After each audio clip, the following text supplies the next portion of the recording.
नमस्कार, 99 न्यूज़ के इस बुलेटिन में आपका स्वागत है। मैं हूं तबरेज़ अनवर। सीबीएसई और आईसीएसई के बाद जैक ने भी मैट्रिक और इंटर की परीक्षा स्थगित कर दी है। जैक की तरफ से सभी स्कूल कॉलेजों को इस संबंध में जानकारी दे दी गई है। जैक की ओर से जारी नोटिस में कहा गया है कि कोविड-19 से उत्पन्न परिस्थितियों के मद्देनज़र परीक्षा को तत्काल प्रभाव से स्थगित किया जाता है। 1 जून की परीक्षा संबंधी समीक्षा बैठक की जाएगी। उसमें परीक्षा की नई तारीख से संबंधित निर्णय लिए जाएंगे। परीक्षा की नई तिथि से 15 दिन पहले परीक्षार्थियों को इसकी सूचना दे दी जाएगी। जैक सचिव महीप कुमार सिंह ने बताया कि फिलहाल किसी परीक्षा को रद्द नहीं किया गया है।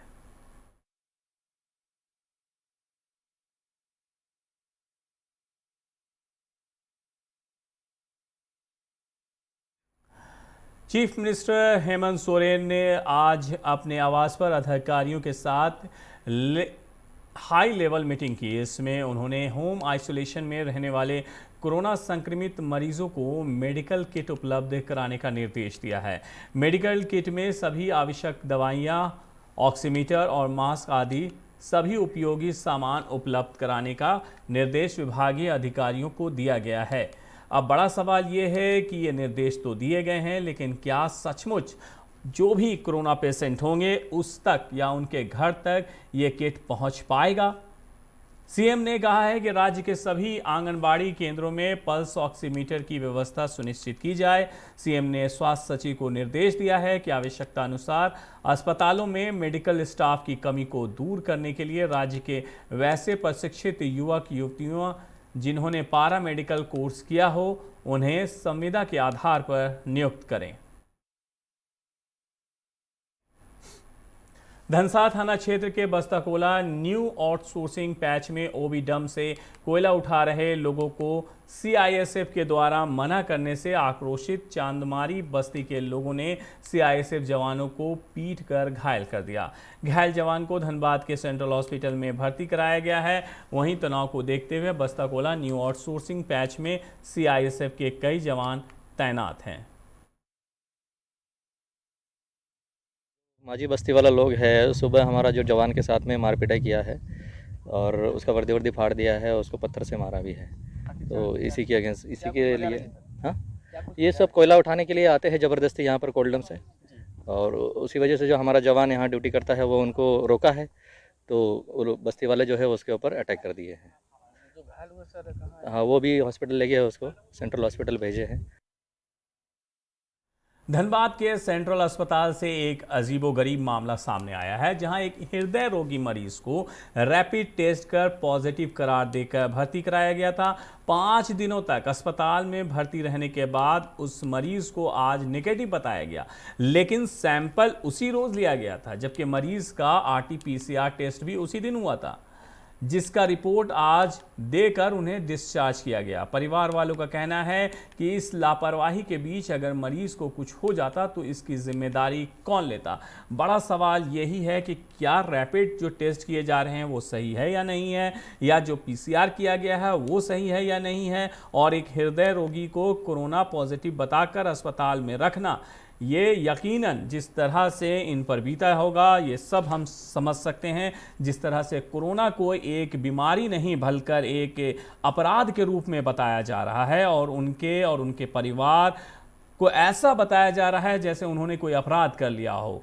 तो इसी वजह से ये जो परिवार आपके सामने स्क्रीन पर दिख रहा है, बाप बेटा, और इनका गुस्सा होना लाजमी बनता है। पहले हम आपको सुनवाते हैं ये क्या कहना चाह रहे हैं। ये हमारे पापा है। 13 तारीख को इनको कोविड वार्ड में भर्ती कराया गया। रैट टेस्ट से रैपिड एंटीजन टेस्ट में पॉजिटिव आया और भर्ती कराने के 10 मिनट के बाद ही फिर आरटीपीसीआर का सैंपल लिया गया और उसका रिपोर्ट आज दे रहा जिसमें नेगेटिव है। मेरे पापा हार्ट पेशेंट है और उनको जबरदस्ती पॉजिटिव करके भर्ती कराया गया और अभी बोल रहे कि नेगेटिव है, घर लेके जाओ, कुछ हो जाएगा तो कौन जिम्मेवारी लेगा। मेरा पूरा परिवार सदमे में है। मेरा भाई को भी भर्ती कराया, मम्मी को भी भर्ती कराया। हम लोग मेंटली प्रेशर में है। हम लोग 5 दिन से झेल रहे हैं, कौन जिम्मेवारी लेगा। यहाँ पे धांधली हो रहा है कोविड के नाम पर।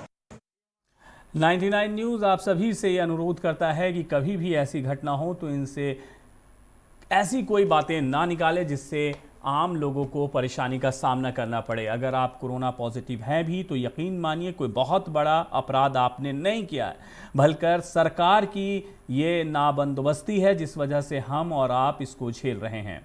बढ़ते हैं अगली खबर की तरफ। कोरोना अब सीएम हाउस के बाद राजभवन भी पहुंच गया है। जी हां, झारखंड की राज्यपाल द्रौपदी मुर्मू कोरोना पॉजिटिव पाई गई हैं। उन्हें इलाज के लिए राजधानी के बूटी मोड़ स्थित मेडिका अस्पताल ले जाया गया। आपको बता दें कि कल सीएम के आवासीय कार्यालय के 5 अफसर कर्मी कोरोना संक्रमित भी पाए गए थे।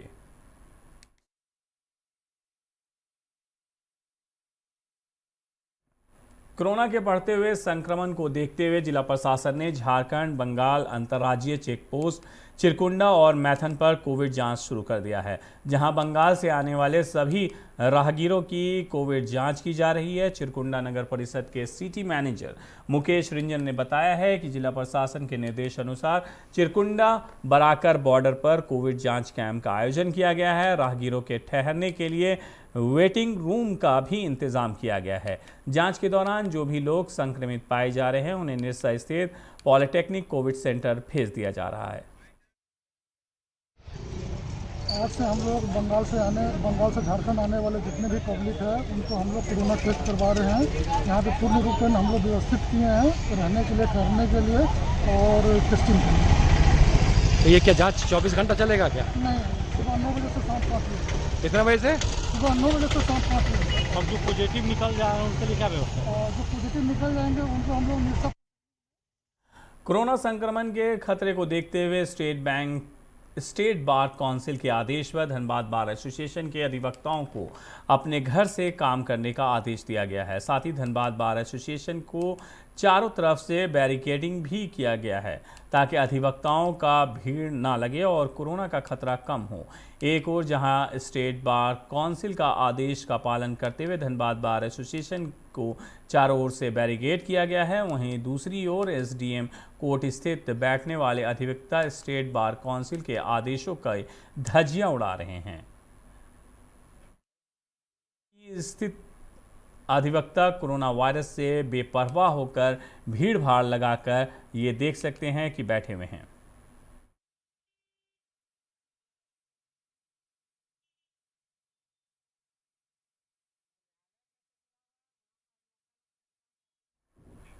बागमारा हाई स्कूल के नजदीक भाजपा कार्यालय में प्रखंड अध्यक्ष बच्चू राय ने शनिवार को प्रेस वार्ता कर बरोरा के झगराही में कल हुई जेएमएम नेता कारू यादव, कोयला डीओ धारक कन्हई चौहान के वाहन और अन्य पर बमबारी मामले में भाजपा विधायक ढुल्लू महतो, विधायक प्रतिनिधि शत्रुघ्न महतो, भाजपा कार्यकर्ता बलराम चौबे, अजय महतो का नाम बिना वजह लिया जा रहा है। बमबाजी मामले में इनका कोई हाथ नहीं है, इन्हें फंसाने के प्रयास किए जा रहे हैं। प्रशासन इस मामले की निष्पक्ष जांच करे, इसी को लेकर ये प्रेस कॉन्फ्रेंस किया गया।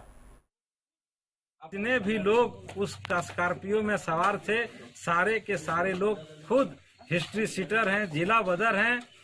उनका अगर अपराध खंगाला जाए तो थाना से लेकर के जिला, सभी थाना बाघमारा से लेकर जिला तक, तो उन लोग के ऊपर में खुद गंभीर आरोप है। पुलिस प्रशासन निष्पक्ष जांच करे।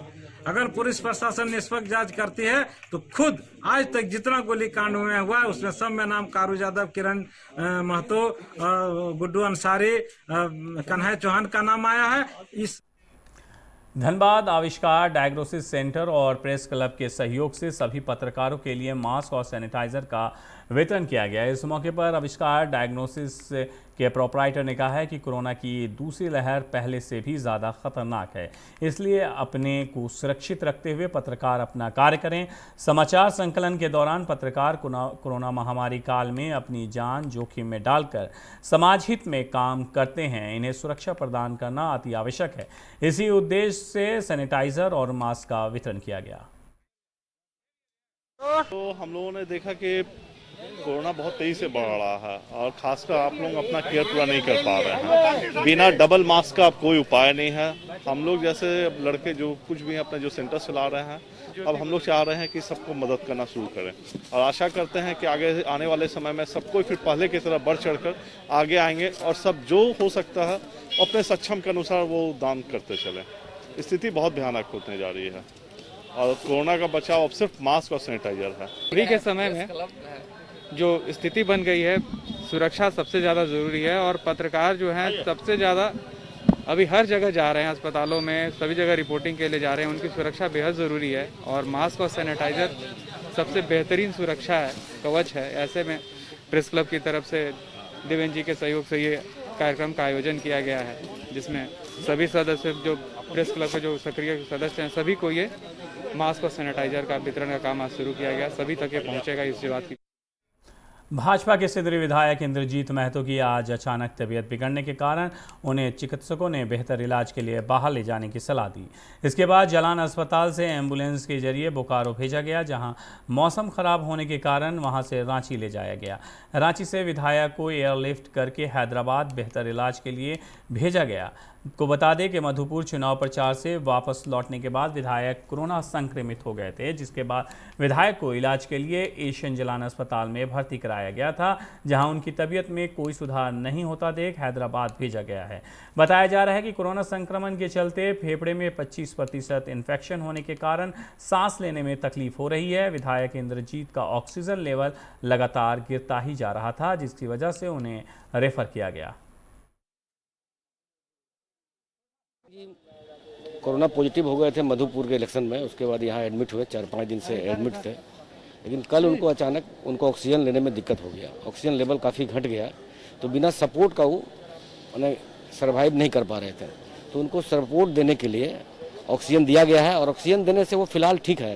तो आगे कोई परेशानी नहीं हो, एहतियात के तौर पर इनको आगे हैदराबाद ले जाया जा रहा है, जहाँ के अच्छे डॉक्टर से इनकी इलाज होगी। जिन्होंने इनका इलाज किया है जगन्नाथ महतो जी का, उन्हीं डॉक्टर से इनका इलाज होगा। विधायक जी को अभी जालान अस्पताल से हैदराबाद ले जाया जा रहा, बेहतर इलाज हेतु। नहीं, यहाँ पे इलाज जो हो रहा था उससे बेहतर इलाज के लिए हैदराबाद ले जाया जा रहा। स्थिति तो डॉक्टर ही बता पाएंगे बेहतर तरीके से, लेकिन उनको चिकित्सा की जरूरत है। करने का हुआ फ्लाइट यहाँ पे एयर एम्बुलेंस, इतनी जोर से आंधी बारिश आ गई कि वो डाइवर्ट कर दिया पायलट ने रायपुर। अब रायपुर जाएगा, फिर वहाँ रुकेगा, लैंड करने के बाद फिर वहाँ से आने में देर हो सकती है। यहाँ पर नाइट लैंडिंग फैसिलिटी नहीं है, इसलिए फिर बात करके रांची के लिए बोला गया है। यहाँ से बाई रोड फिर ये रांची जा रहे हैं और वहाँ पर फ्लाइट रांची इनका आएगा, वहाँ से जाएगा। थोड़ी परेशानी हो गई बेहतर। अभी कैसी कंडीशन कैसी है इनकी? कंडीशन तो वही है, ठीक है, डॉक्टर है साथ में, ऑक्सीजन सपोर्ट पे ही। झारखंड हाई कोर्ट ने लालू प्रसाद यादव को जमानत दे दी है। अदालत ने दुमका कोषागार मामले में आधी सजा पूरी करने के आधार पर लालू प्रसाद यादव को शनिवार को जमानत की सुविधा प्रदान कर दी। लालू को जेल से बाहर आने के लिए 1 लाख के नीचे मुचलके का बॉन्ड निचली अदालत को भरना होगा। हालांकि कोर्ट की बिना अनुमति के वे देश से बाहर नहीं जा पाएंगे और ना ही किसी भी सूरत में अपना पता और मोबाइल नंबर बदलेंगे। हाई कोर्ट ने लालू प्रसाद यादव को जमानत देने के दौरान इन शर्तों को लगाया है। धनबाद में भी बढ़ते कोरोना संक्रमण के खतरे से पाटलिपुत्र नर्सिंग होम के संचालक बेपरवाह हैं। वो बायोमेडिकल वेस्ट सड़कों पर ही फेंक रहे हैं। ऐसे में पाटलिपुत्र नर्सिंग होम की ये लापरवाही जिले के लोगों के लिए बड़ी मुसीबत का संकेत है। इसकी सूचना के बाद धनबाद नगर निगम food safety inspector Anil Kumar ने अपने सहयोगी को पीपीई किट पहनकर उस जगह का निरीक्षण करवाया। Food safety inspector Anil Kumar ने कहा है कि पाटलिपुत्र नर्सिंग होम के द्वारा बायोमेडिकल वेस्ट फेंकने की शिकायत हमेशा मिलती है। आज शिकायत मिलने पर निरीक्षण किया गया है। इसकी जांच की जा रही है। जांच के उपरांत कार्रवाई कर जुर्माना भी वसूला जाएगा। सुपरवाइजर के थ्रू मुझे सूचना मिली कि पाटलिपुत्र नर्सिंग होम द्वारा जो है बायोमेडिकल वेस्ट नगर निगम के डस्टबिन में फेंका हुआ है, बाहर भी फेंका हुआ था रोड पे। वही हम देखने के लिए तत्काल पहुंचे और हमने वहां देखा कि पीपी किट, सिरिंज और भी जो बायोमेडिकल वेस्ट सारे चीज़ वहां पे फेंके हुए हैं। आपके सहयोगी ने वहाँ पे पीपी किट पहन के जांच जांच में उनके जो है जो भी है आपका पीपी किट मिला। उसके बाद पाटलिपुत्र का जो भी आपका प्रिस्क्रिप्शन है वो भी मिला और उनके द्वारा जो भी मतलब कि स्लिप वगैरह और काफ़ी चीज़ें वहाँ बरामद हुई है जो कि बायोमेडिकल वेस्ट रेलवे के चीनी चोरों के मामले में धनबाद आरपीएफ ने 2 लोगों को आज गिरफ्तार कर लिया है। बताया जाता है कि मतारी और निशितपुर के बीच चलती मालगाड़ी से चोरों ने चीनी के कुछ बोरियां चुरा ली थी। घटना की सूचना के बाद आरपीएफ ने इस मामले के 2 आरोपी सुपरुद्दीन अंसारी और छोटू मंडल को गिरफ्तार कर लिया है। साथ ही चोरी की चीनी का खरीदार का भी पता लगाने में कामयाब रही। जिस जगह पर चीनी खपाया जा रहा था वहां से 7 खाली बोरे के अलावा 50 केजी चीनी बरामद की गई है। बोरी और चीनी राजगंज स्थित राधा स्वीट नमक मिठाई दुकान से बरामद कर ली गई है।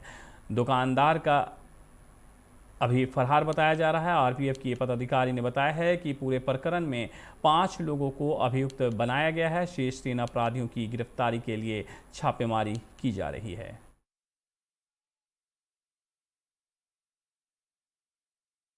था कि मतारी और निशितपुर के बीच में एक चीनी लोड मालगाड़ी से कुछ अपराधियों ने कुछ बोरा चीनी चोरी किया था। तो वरीय अधिकारी के आदेशानुसार हम लोग निरीक्षक प्रभारी श्री अविनाश पड़ोसिया साहब के नेतृत्व में साथ में सीआईबी टीम भी थी, हम लोग छापामारी की जिसमें 2 लोगों की गिरफ्तारी हुई है। एक खुसरुद्दीन अंसारी है और दूसरे का नाम छोटू राम मंडल। खुसरुद्दीन अंसारी मतारी के रहने वाले हैं और छोटू राम मंडल जो है लोधवाडी के रहने वाले हैं। तथा इन लोगों ने जहां माल खपाया था, जो रिसीवर था, उसके यहाँ भी हम लोग छापेमारी की, जो कि राजगंज का रहने वाले हैं। उनकी एक मिठाई की दुकान है राधा मिष्ठान भंडार। वो तो मौके पर नहीं मिले, फरार हो गए, परंतु उनके दुकान से 7 बोरा खाली चीनी का बोरा मिला है तथा एक बोरा भरा हुआ है जिसमें लगभग 50 केजी चीनी बरामद। धनबाद के महिला थाना परिसर में स्थित शिव मंदिर में महिला पुलिस ने एक प्रेमी जोड़े की शादी कराई। यहां उपस्थित लोगों ने बताया है कि युवक युवती एक ही जाति के हैं जो बिहार के गया जिले के एक ही गांव के रहने वाले हैं। इन दोनों के बीच लंबे समय से प्रेम संबंध था। युवती अपने प्यार को असफल होता देख धनबाद पहुंचकर महिला थाने में अपने प्रेमी के खिलाफ शिकायत दर्ज कराई, जिसके बाद धनबाद महिला थाना की पुलिस ने युवक और युवती तथा उनके परिजनों को थाना बुलाया, जहां दोनों के परिजनों की रजामंदी से शिव मंदिर में दोनों की शादी करा दी गई। 3 साल से इसको सब मतलब लव मैरिज का चल रहा था। मैं शादी करना चाहती, शादी करें। तो क्या ये फरार चल रहा था? कहाँ लव मैरिज, कहाँ मतलब कहाँ से आपको अफेयर हुआ? आप कहाँ रहते हैं? गया में। तो जहाँ धनबाद यहाँ ये ड्यूटी करते हैं। ड्यूटी करते हैं? क्या चीज में? ग्रुप डी में है, रेलवे में। रेलवे ग्रुप डी में। अच्छा, कितना दिनों से प्यार था आपका? 3 साल। 3 साल से। तो आज महिला था, लिखित शिकायत कब दिए थे, कहाँ दिए हैं? यहाँ महिला थाना में। कब दिए थे? 2 महीना पहले। 2 महीना पहले। तो आज क्या बोले? आज बोले राजी हो गया कि ठीक है शादी कर लीजिए। गया जिला। लड़की कहाँ की है? गया जिला की है। दोनों में क्या लव मैरिज है? लव मैरिज नहीं, थाना के माध्यम से हुआ है। हाँ, थाना के माध्यम से हुआ। थाना के माध्यम से। क्या मामला था?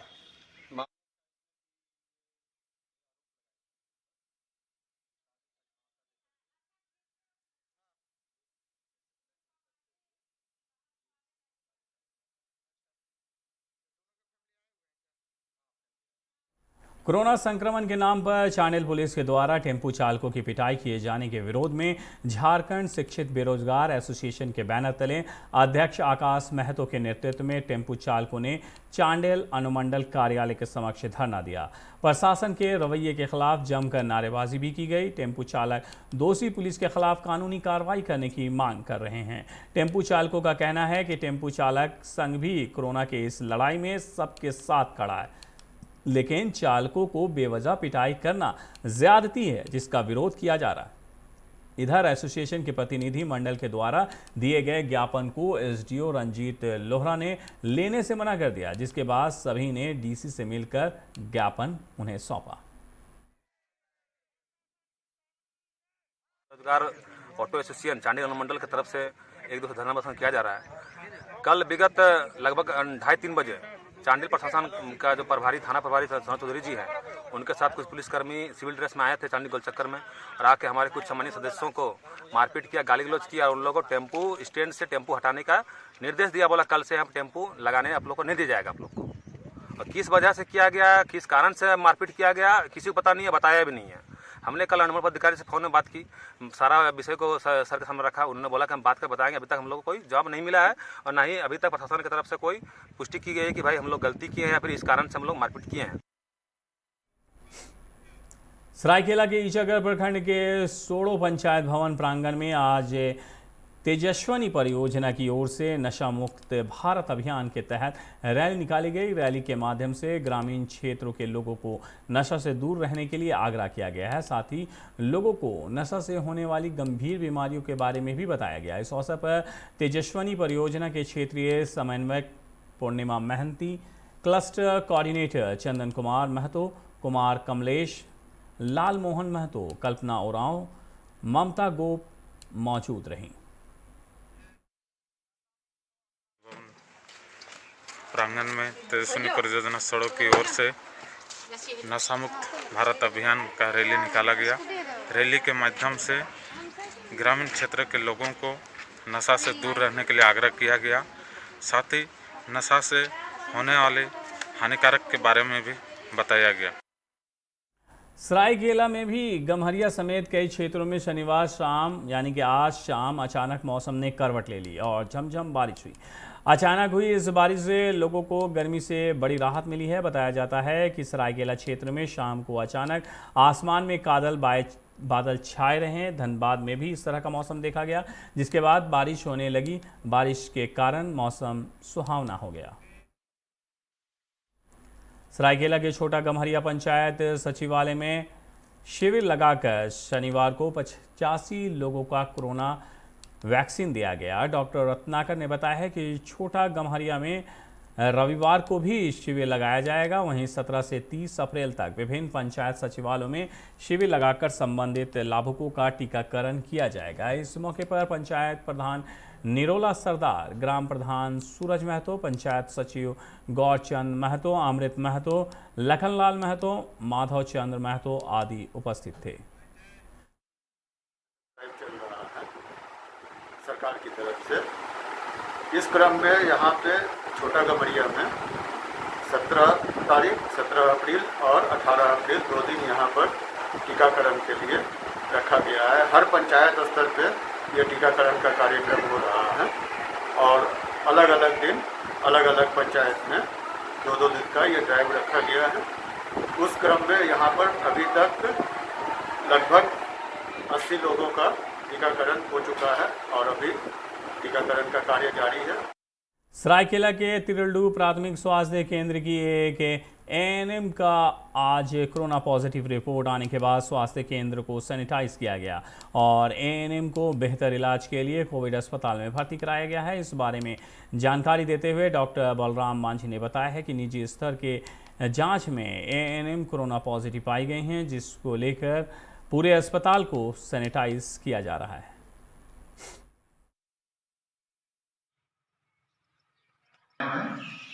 जो यहाँ रेगुलर रहती है उनका अपने अल्ट्रासाउंड टेस्ट के जिसमें पॉजिटिव निकला, उसी के चलते हम लोग कोविड पॉजिटिव निकला, उसके चलते हम लोग सैनिटाइज कर रहे हैं ताकि आने वाला आपको इस तरह का घटना ना हो। फिलहाल सैनिटाइज कर रहे हैं, सबसे पहला काम डिस्टेंस मेंटेन करवा रहे हैं, मास्क लगाने के लिए तरबीयत कर रहे हैं। 99 न्यूज़ के इस बुलेटिन में मेरे साथ इतना ही। मुझे दीजिए इजाज़त। अपना बहुत ख्याल रखिएगा। नमस्कार।